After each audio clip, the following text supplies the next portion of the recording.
Got some corn here. This is blue corn, and it's getting a little too big for this this mushroom container thing that I use to start the seeds. So I'm gonna prick them out, and I'm gonna put them into this this seedling tray. I'm probably gonna put 2 to each one because there's only 24 of these, and this is a dozen, so I don't know. I'll probably put some of the other varieties in there. But for now, this is the oldest stuff. Started this earliest, so I need to get this into a bigger accommodation because they're gonna start to suffer soon. I'm gonna start showing signs of stress, and I don't want that because that'll delay the production of the corn, and it might inhibit the harvest.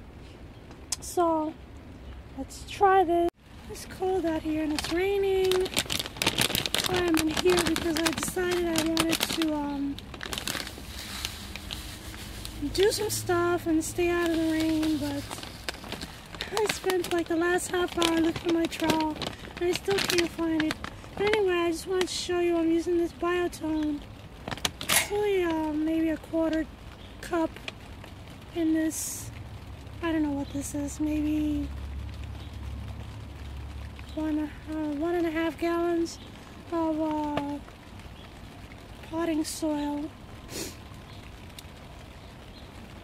My hands are freezing, so I really don't want to handle this cold, wet soil. But I'm gonna still use my bare hands to split apart the delicate corn. I don't want to use big rough sausage fingers to do that, so alright, I'm not gonna sweat over how well this fertilizer's mixed in. I'm just gonna put like a little bit of soil in each cell. By the way, this is 16, not 12, like I said before. Anyway,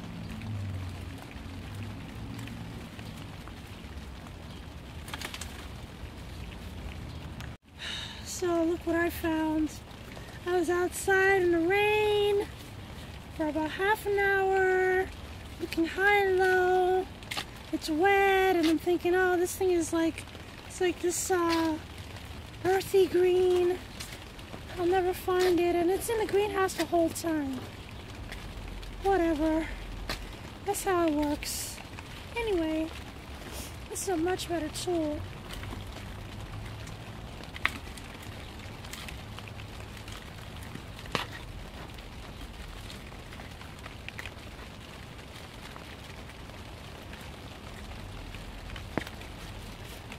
Alright, so this part here is not about precision.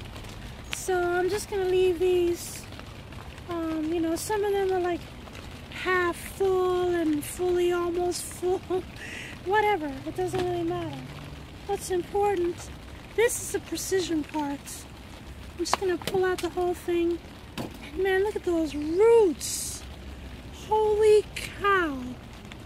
They are well overextended on needing to be pricked out and transplanted, so I'm gonna do the best I can to pry apart these roots. See, that one came off easily.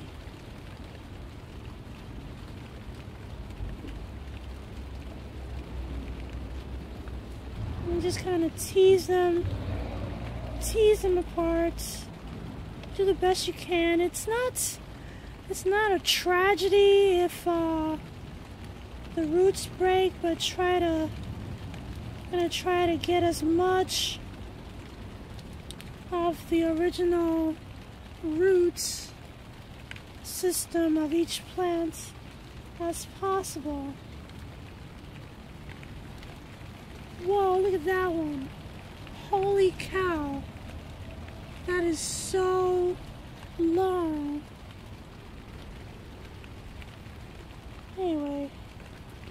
gonna tuck them in.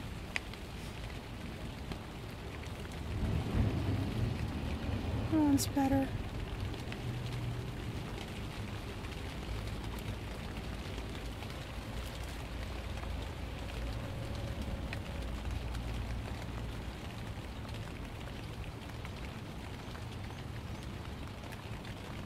Alright, I had to get a little rough with that one. It's okay if you get a little bit rough as long as most of the root system remains. And you know, like this one here looks like it is kind of still young. I don't think I broke any roots off of that, but if it's like this, it's not the end of the world. It's really okay. When I was first starting to garden and reading all the books and stuff, they tell you should never, that you should always direct seed your corn because the roots don't like to be handled. And that is certainly true. However, it does not mean that you can't do it. It just means that if you do it, you have to be extremely careful and respectful of the roots, because if you don't take good care of the roots, then it compromises the harvest later on. You certainly wouldn't want that. Go through all this hard work and then you don't get any corn. Anyway, I'm gonna work through this tangled mess and I'll show you when I'm done. Okay, so I got these all untangled. Most of them seem like they'll be okay.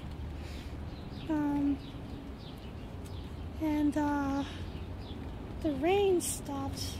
Well, it slowed down anyway, so now I just have to fight with the noise of the trucks and the cars going by. I live actually right about a block from the highway, and it's a raised highway, so anytime you hear all the sirens and the trucks and the cars, it's because I live right there. I live right in the thick of the city. Well, not exactly the thick of the city. This is the outskirts of downtown, but it's still fairly close. Anyway, as you see, I'm planting 2 in each cell. I may or may not, when it comes to planting them in the garden, sometimes I'll split them, sometimes I'll leave them, you know, in the two in one hole, and that works too. You might just want to allow a little bit extra spacing if you choose to plant two corn seedlings together in the ground. So, oh boy, what a mess. Thankfully, I got to this today. I wanted to get some other stuff done, and since I had to come outside and feed the chickens anyway, I decided to work on this inside the greenhouse in the rain, and I think I'm enjoying this a lot better than my smelly indoor activities. Alright, so you see what I'm doing. I'm just basically sticking 1 or 2 in each cell, and kind of, you know, this is probably not the best thing to do, but the roots are so long, so I'm kind of coiling them around. I know some of y'all are going to be saying, oh my goodness, it's going to become pot bound and it's going to perpetuate the twirling in the ground. You know what? This is not a tree. It's a corn seedling, and when it grows, one season it dies, and that's it. I've done this before. It's not a problem. I'll show you when I'm done. Okay, so I think initially 40 seeds. So it turns out I only needed to double up on 2 of these, so it's not actually 3. It's not that big a deal at all. Alright, so I'm just gonna throw some soil on top of that. Straighten up the seeds, the seedlings. Straighten them up. Tuck some soil in around their little roots so that they can straighten up better. And that's how it's done, folks.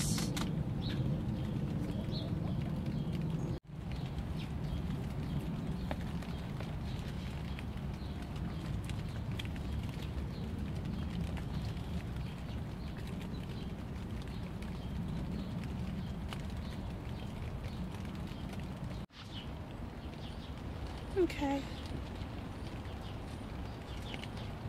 I got most of these tucked in. Just finishing up so you can see what I'm doing. And everything looks great. It's kind of cold here. It's the beginning of April. It's April, I think it's April the 5th. And I was actually tempted to take these to my community garden last week because they were big enough to transplant. But they kept threatening, that the weatherman kept threatening that there was going to be a late frost and there might even be snow, and I just simply was not trying to hear that. And but, you know, of course, I said, you know what, let me not be foolish and do this thing, and then, of course, I suffer the consequences of my folly. So I decided to go ahead and wait. And sure enough, I think it might have snowed last night, but by morning, I know I heard hail. By morning, it was all melted away, but it's still very cold and windy yesterday, and today it's like raining and cold. I have condensation coming out of my mouth. And anyway, this is done. This is beautiful. And it looks great. My other corn needs to be transplanted ASAP also, but I'll probably do that tomorrow. I gotta see if I can scrounge up some containers because this is all I have, and I think that might be enough, but we'll see. Alright, I think that's all I have to report today. Wait, let me show you. I'm trying to show you how big my seedlings are getting. This is my kale, and there's some tomatoes back there, and some more. I think that's Brussels sprouts right there. Anyway, I'm very excited. My lettuce looks fantastic. This is kale from the original seedling container. I gotta pick some more of those out. Some more lettuce. That's gonna be some good salad in a few days. And the claytonia is about to go to seed. It's starting to make this is actually chickweed. Pull that out for the chickens.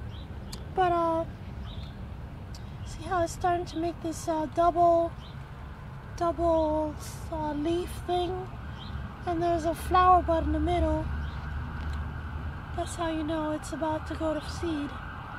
So, oh boy, more alarms. So, I'm trying to pull out this chickweed. I can actually eat the chickweed with my salad. Or maybe I will some. I'm not really fond of the flavor. It tastes very corny. Corn salad, yeah, that's why they call it corn salad. Wait, no, chickweed actually. This is chickweed. This is chickweed. That's claytonia. And this is corn salad. corn salad doesn't taste like corn, but chickweed does. It has a weird taste like corn, and anyway, I mean, it's alright. I just don't really like it that much. Let's see if the chickens come out for it.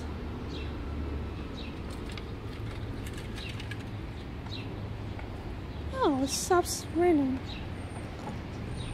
There you are, ladies. Mahogany's kind of wet. And there it goes.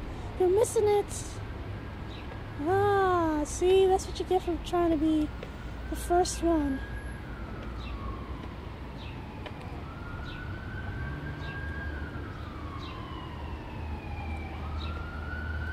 This one does not have a name, and neither, well, the white hen with the floppy comb, I call it Flopsy, but he really doesn't have a name either. And neither does that other brown hen. This one is Mahogany. She's very dark. And she's the oldest. And that, of course, is Paige. She's the blind one. Yes, I'm talking about you. She's finishing up her breakfast. Oh boy, so much noise.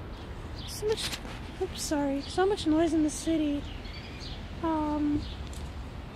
Anyway, I have to go inside because my fingers are freezing, and it's probably gonna keep raining all day. I like the rain, but I'm not really fond of the cold part, so okay. It's good to see y'all, or good for y'all to see me. Talk to you later. Bye.